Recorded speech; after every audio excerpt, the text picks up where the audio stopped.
83-cü sualın müxtəlif formada da bir izahı verəcəm uşaqlar. Deməli, üçbucağımızı çəkək.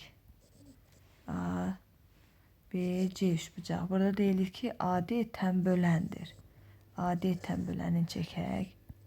Deməli, bayaqki videoda izah eləmişdim. İndi istəyirəm ki, müxtəlif formada da bir izah verim.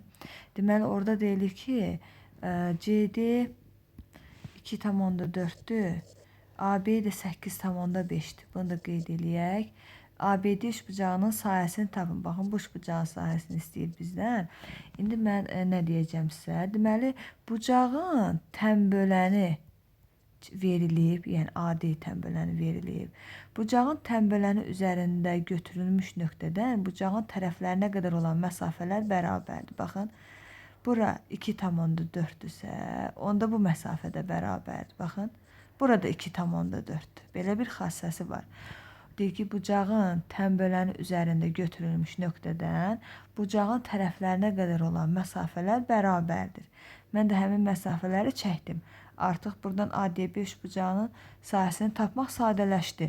S bərabərdir 2'də 1, A vurulsun H düsturu ilə.